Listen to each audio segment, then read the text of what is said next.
اعوذ باللہ من الشیطان الرجیم بسم اللہ الرحمن الرحیم۔ آغاز ہوتا ہے ہمارا آیت نمبر 105 سے۔ اللہ تعالیٰ ارشاد فرماتے ہیں وَكَأَيٍّ مِّنْ آیَةٍ فِي السَّمَاوَاتِ وَالْأَرْضِ، آسمانوں اور زمین میں بہت سی نشانیاں ہیں جن سے یہ منہ موڑے گزرتے ہیں، یعنی کہ بہت ساری نشانیاں اللہ تعالیٰ نے آسمان میں بھی دے دی ہیں۔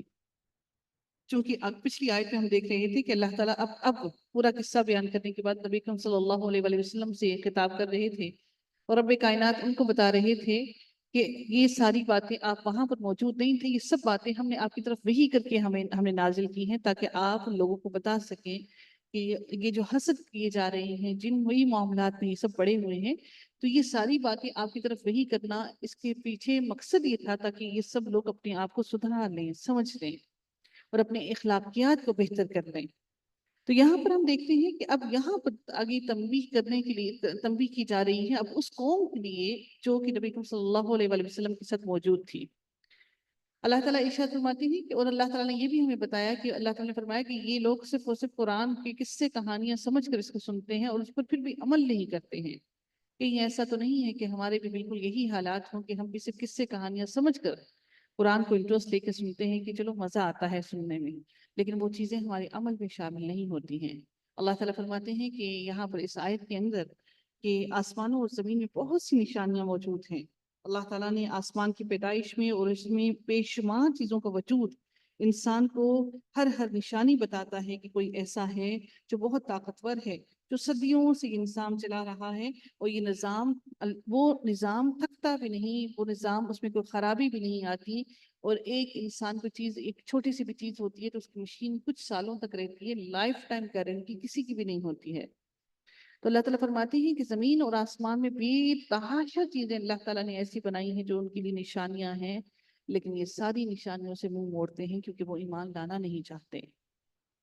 اللہ تعالیٰ فرماتے ہیں وَمَا يُؤْمِنُ أَكْثَرُهُمْ بِاللَّهِ وَإِلَّا وَهُمْ مُشْرِكُونَ، ان میں سے اکثر لوگ باوجود اللہ پر ایمان رکھنے کے بھی مشرک ہی ہیں۔ اکثر لوگ یعنی ان میں سے اکثر لوگ، یہ وہ حقیقت ہے جسے قرآن نے بڑی وضاحت کے ساتھ اور سی جگہوں پر بیان کیا ہے کہ یہ مشرکین یہ تو مانتے ہیں، ایسا نہیں تھا کہ مشرکین یہ نہیں مانتے تھے کہ اللہ تعالیٰ کے وجود نہیں ہے، اللہ تعالیٰ کے وجود کو وہ مانتے تھے کہ خالق اور مالک اور رازق اللہ تعالیٰ ہی ہے، لیکن اس کے باوجود عبادت میں اللہ کے ساتھ وہ دوسروں کو بھی شریک ٹھہراتے تھے۔ اور یوں اکثر لوگ مشرک ہیں، بالکل ایسے ہی جیسے آج ہم مسلمانوں نے بھی بالکل وہی کام کرتے ہیں۔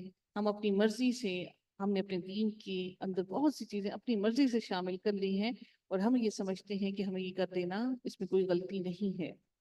تو اللہ تعالیٰ کی مشرک کا معنی یہ بھی اس میں شمار ہوتا ہے کہ ہم اس چیز کا انکار کرنے والے ہیں اور اللہ تعالیٰ کے ساتھ شریک کرنے والے ہیں، اور اپنے ساتھ اپنی مرضی سے ہم اللہ تعالیٰ کے دین کے اندر کوئی چیزیں شامل کر لیں۔ اب یاد رکھیے گا کہ آپ لوگ یہ یاد رکھیے گا کہ مشرک جو لوگ ہیں وہ اللہ تعالیٰ کے وجود کو مانتے ہیں۔ آج بھی جو ہندوز ہیں وہ بھی اللہ تعالیٰ کے وجود کو مانتے ہیں، لیکن یہ جو ان کے بت انہوں نے بنا رکھے ہیں، یہ وہ شریک انہوں نے بنا رکھے ہیں کہ جو ان کا پیغام اللہ تعالیٰ تک پہنچاتے ہیں۔ بالکل آج یہی سوال کچھ دن قبل ایک اسٹوڈنٹ نے مجھے فون کر کے کہا جی آپ کیسے کہہ سکتی ہیں کہ ہم ان بزرگوں سے دعا، ہم ان کے آستانوں پر دعا جا کر نہ کریں، ہم تو بہت گناہ گار ہیں، ہماری دعائیں کیسے قبول ہو سکتی ہیں؟ ایک بچہ چاہے گندگی سے غلیظ ہو کر بھی، کپڑوں سے گندا اس کی لت پت ہو گندگی سے، تو ماں اس سے پھر بھی اٹھا کر پیار کر لیتی ہے، ماں اس سے گھن نہیں کھاتی کبھی بھی، چاہے بچہ کتنا ہی غلیظ کیوں نہ ہو۔ تو اللہ تعالیٰ کی شفقت، اللہ تعالیٰ کی محبت اپنے بندوں سے کئی گنا زیادہ ہے، کئی گنا زیادہ ہے۔ اللہ تعالیٰ ہماری کوتاہیوں پر فوراً ہمیں ملامت نہیں کرتا۔ ہم مائیں ایک بات پر بچے کی کوتاہی پر فوراً ملامت کرنا شروع کر دیتے ہیں اور ہم بچوں کو فوراً سزا بھی دے دیتے ہیں، لیکن اللہ تعالیٰ ہماری ہر کوتاہی میں ہمیں کبھی بھی فوراً ملامت بھی نہیں کرتا اور فوراً پکڑتا بھی نہیں ہے۔ اگر اپنے آپ کو صرف ٹٹول کر دیکھ لیں، ساری غلطیاں آپ کی آنکھوں کے سامنے آ جائیں گی، ہر گناہ انسان کا اپنی آنکھوں کے سامنے آ جاتا ہے، انسان سب کچھ بھول جاتا ہے لیکن اپنے گناہوں کو نہیں بھول پاتا۔ وہ انسان کو اندر سے پنچ کیے جاتے ہیں۔ تو اللہ تعالیٰ نے بھی ایک اصول بنایا کہ اللہ تعالیٰ نے ایک نفس ہمارے ساتھ، نفس سے ملامہ لگا دیا، جو ہمیں ملامت کیے جاتا ہے، کیے جاتا ہے. انشاءاللہ یہ اماں پارہ میں ہم پڑھیں گے. نفس ملامہ اور نفس مطمئنہ، جو اللہ تعالیٰ نے مطمئن ہمارے ساتھ، مطمئن ہمارے دل، نفس مطمئنہ تب ہوتا ہے جب ہمارا نفس ہمارا نیکی کی طرف جاتا ہے تو ہمارا نفس جو ہے وہ مطمئن ہونا شروع ہو جاتا ہے. اور نفس ملامہ اللہ نے اسی لیے لگایا کہ ہمارے گناہوں پر ہمیں بار بار بار بار ملامت کرتا رہے. اگلی آیت میں اللہ تعالیٰ ارشاد فرماتے ہیں، رب کائنات کا ارشاد ہوتا ہے اگلی آیت کے اندر، افآمنوا ان تأتیہم غاشیۃ من عذاب اللہ. اللہ تعالیٰ فرماتے ہیں کیا وہ اس بات سے بے خوف ہو گئی ہیں کہ ان کے پاس اللہ کے عذابوں میں سے کوئی عام عذاب آ جائے، کوئی عام عذاب آ جائے، یا ان پر اچانک قیامت ٹوٹ پڑے اور وہ بے خبر ہی ہوں. بغتتاً اچانک آ جائے، یعنی کہ اچانک ان کے اوپر ایک ایسا عذاب، ایک قیامت کی طرح کا عذاب آ جائے، وَهُمْ لَا يَشْعُرُونَ کہ وہ اس سے بے خبر ہوں اور اس کا وہ شعور بھی نہ رکھتے ہوں. یعنی یہ توحید کی راہ ہی میری راہ ہے. بغیر، اللہ تعالیٰ فرماتے ہیں اگلی آیت میں اس کی کہ اے نبی اکرم صلی اللہ علیہ وسلم کہہ دیجئے قُلْ هَذِهِ سَبِيلِي، کہ میرا یہ جو میرا راستہ ہے، میری راہ یہی ہے.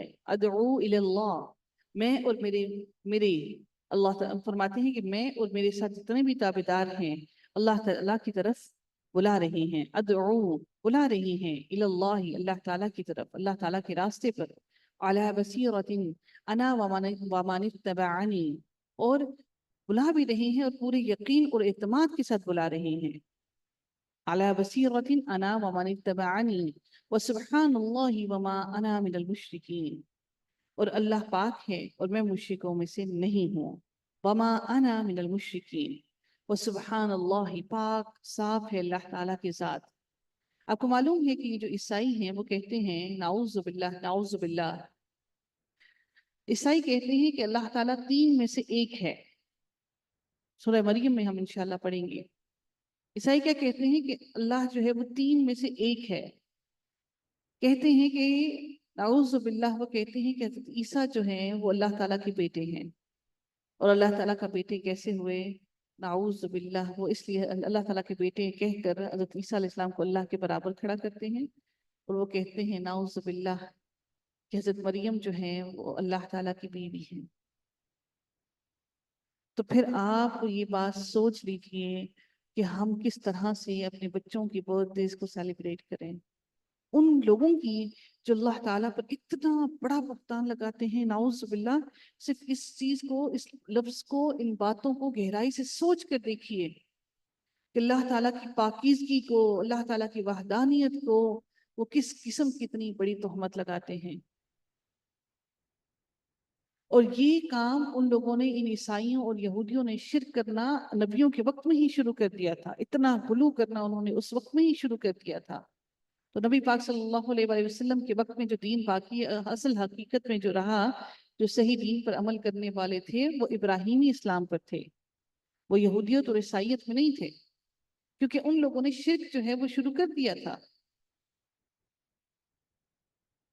اب اللہ تعالیٰ یہاں پر ارشاد یہی ہوتا ہے کہ یہ توحید کی راہ، نبی کریم صلی اللہ علیہ وسلم کہتے ہیں کہ یہ توحید کی راہ ہی میری راہ ہے، بلکہ ہر پیغمبر کی یہی راہ ہے.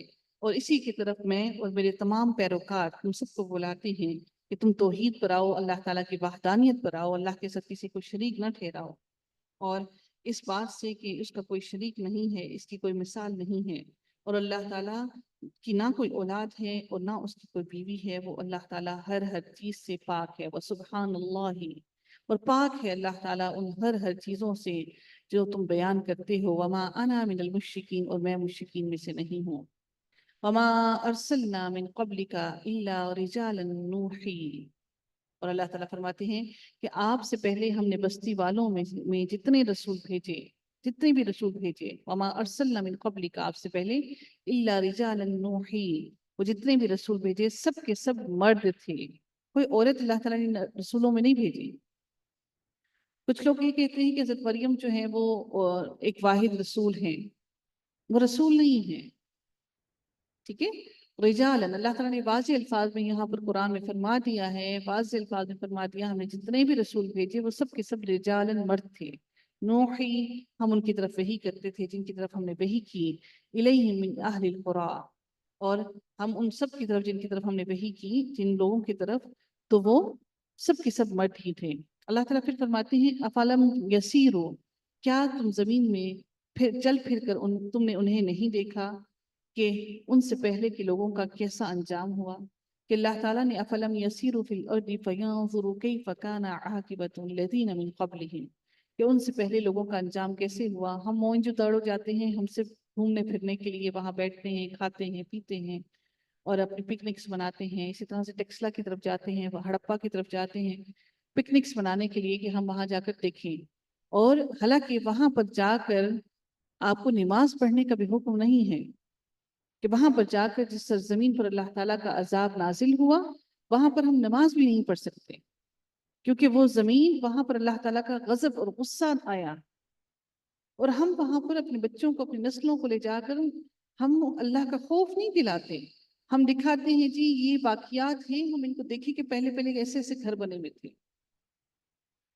ہمیں چاہیے کہ ہم اللہ تعالیٰ کے ان جن قوموں پر ہم یہ عذاب دیکھتے ہیں وہاں جا کر عبرت حاصل کریں۔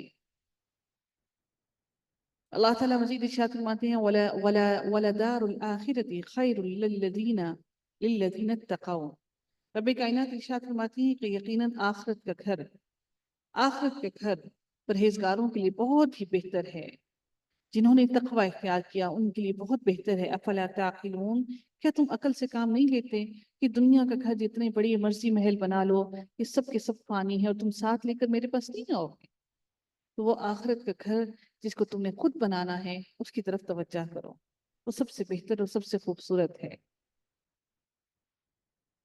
یہ آیت اس بات پر دلالت کرتی ہے کہ تمام نبی مرد ہی ہوئے ہیں، عورتوں میں سے کسی کو نبوت کا مقام نہیں ملا ہے۔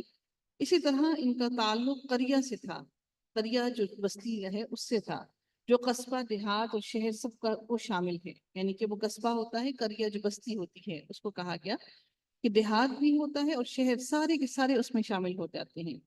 ان میں سے کوئی بھی اہل بادیہ، یعنی کہ بادیہ کہا جاتا ہے صحرا والوں، جو صحرا میں رہتے ہیں، میں سے نہیں تھا، کیونکہ اہل بادیہ نسبتاً طبیعت کے سخت اور اخلاق کے خود درے لوگ ہوتے ہیں، اور شہری ان کی نسبت نرم اور دھیمے اور با اخلاق ہوتے ہیں، اور یہ خوبیاں نبوت کے لیے ضروری ہیں۔ اچھا، اللہ تعالیٰ نے یہ بھی بیان کر دیا، دیکھیں اللہ تعالیٰ نے یہ بھی یہاں پر واضح الفاظ میں بیان کر دیا کہ اللہ تعالیٰ نے جو نبی بھیجے ہیں وہ اہل قرآن میں سے ہیں، یعنی کہ بستیوں والوں میں سے ہیں۔ ایسے نہیں ہے کہ وہ اللہ تعالیٰ نے کوئی ان کو دیہاتیوں میں سے پیدا کیا اور کوئی ایسی جگہوں سے پیدا کیا جو بہت سخت مزاج کے اور جن کی تربیت میں بڑا فرق ہے۔ شہری لوگوں کے اندر ادب، احترام، بات چیت کرنے کا انداز دیہاتیوں سے مختلف ہوتا ہے، یہ چیزیں ہم نے قرآن میں سیکھی ہیں، اور اللہ تعالیٰ سے دعا ہے کہ اللہ تعالیٰ ہمیں باادب بنائے، ہماری نسلوں کو باادب بنائے۔ آپ لوگوں نے دیکھا ہوگا کہ جو انڈینز جو جو اچھی فیملی سے بلونگ کرنے والے لوگ ہیں وہ بڑی ادب اور لحاظ سے بات کرتے ہیں۔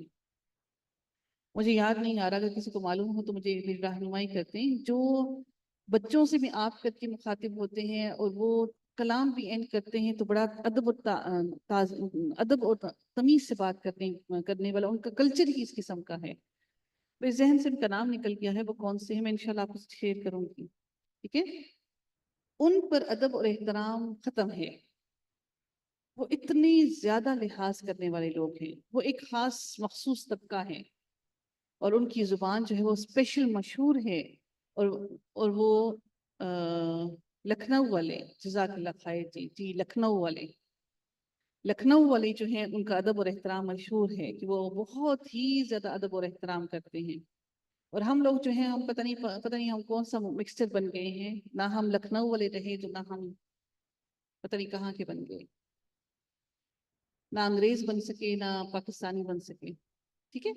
تو اللہ تعالیٰ کی آیت میں ارشاد فرماتے ہیں کہ حتیٰ اذا استيأس الرسل وظنوا انهم قد كذبوا جاءهم نصرنا، یہاں تک کہ جب رسول نا امید ہونے لگے، یہ مایوسی اپنی قوم کے ایمان لانے کے سلسلے میں ہوئی ہے، اور وہ قوم کے لوگ خیال کرنے لگے کہ انہیں جھوٹ کہا گیا، یعنی قرت کے اعتبار سے اس آیت کی کئی مفہوم بیان کیے گئے ہیں، لیکن سب سے مناسب مفہوم یہ ہے ظنوا کا کہ قوم یعنی کفار کو قرار دیا جائے، یعنی کفار عذاب کی دھمکی پر پہلے تو ڈرے، لیکن جب زیادہ تاخیر ہوئی تو خیال انہوں نے یہ کیا عذاب تو آنا نہیں ہے، جیسا کہ پیغمبر کی طرف سے دعویٰ ہو رہا ہے کہ تم پر عذاب آ جائے گا، ہم ان کو اس عذاب کو آتے ہوئے نہیں دیکھتے ہیں۔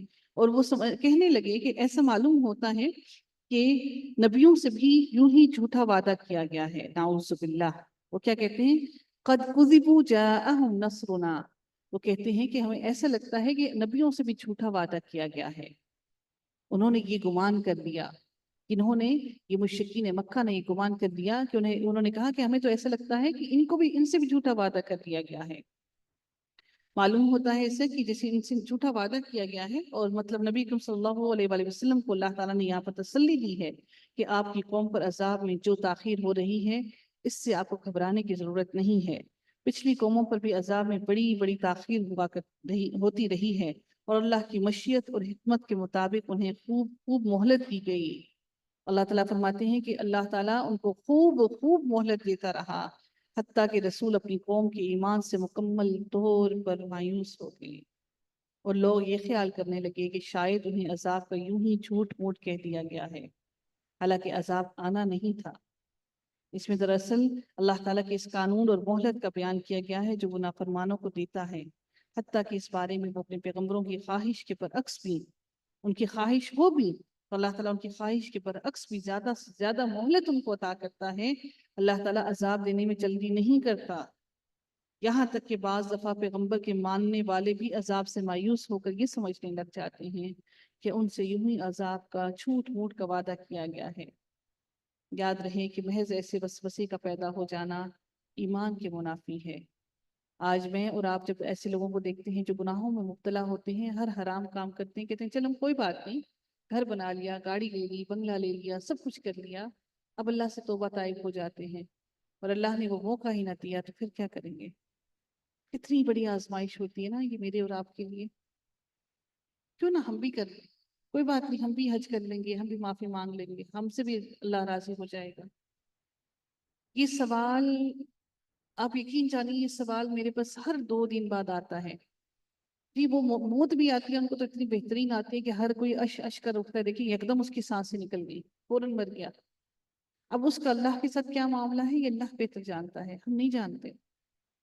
ایسی لوگوں کو دیکھ کر اپنے آپ کو اس جہنم کی طرف نہ لے کر جائیں۔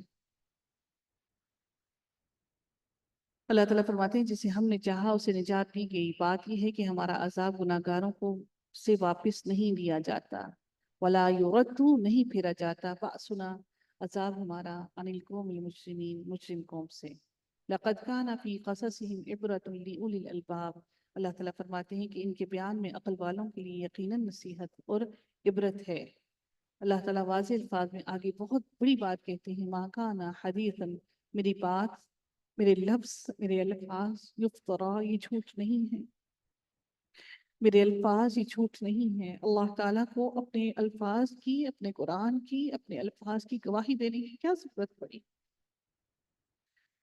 اللہ تعالیٰ فرماتی ہے ما کان حدیثا یفترا، اتنی بڑی شان و شوکت والی ذات رب کائنات وہ کہہ رہی ہیں کہ ما کان حدیثا یفترا، کہ میری بات من گھڑت اور جھوٹی نہیں ہے، ولیکن تصدیق الذی بین یدیہ، اللہ تعالیٰ فرماتے ہیں کیا کہ بلکہ یہ تصدیق ہے ان کتابوں کی جو اس سے پہلے کی ہیں، بلکہ یہ قرآن جو ہے یہ تصدیق کر رہی ہے، ولیکن تصدیق الذی بین یدیہ، ان کتابوں کی جو تمہارے ہاتھوں میں موجود ہیں، وہ تفصیلا، اور یہ تفصیل بیان کر رہی ہے کل شیء، ہر اس چیز کی جو تمہاری زندگی میں تمہارے پاس سامنے میں درپیش ہونے والے مسائل ہیں، ہر چیز کی تفصیل بیان کر رہی ہے۔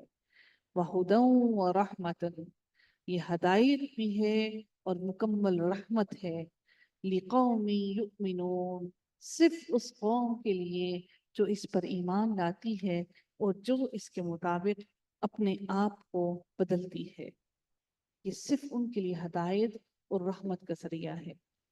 رب کائنات اللہ تعالیٰ سے دعا ہے، اے رب کائنات ہم بہت گناہگار ہیں، ہم گناہوں میں لدے ہوئے ہیں. رب کائنات تو ہم سب کو ہدایت عطا فرما اور ہم سب پر رحمت کرنا. دنیا میں بھی ہمیں اپنی رحمتوں میں رکھنا اور رب کائنات ہمیں آخرت میں بھی اپنی رحمتوں میں رکھنا. ہمیں رسوا نہ کرنا، نہ دنیا میں نہ آخرت میں. اللہ تعالیٰ ہمارے ہر چھوٹے بڑے اعمال کو قبول فرما لے. قرآن کا پڑھنا ہمارے سینوں میں اتار دیں، اس کے مطابق ہمارے عمل کو ڈھال دینا، ہماری نسلوں کو سنوار دینا، ہماری اولاد کو سنوار دینا. اللہ تعالیٰ ہمارے دلوں میں سے حسد کو دور کر دینا. ایسا نہ ہو کہ ہم لوگوں سے حسد کرتے رہیں اور اپنے اعمال کو غارت کرتے.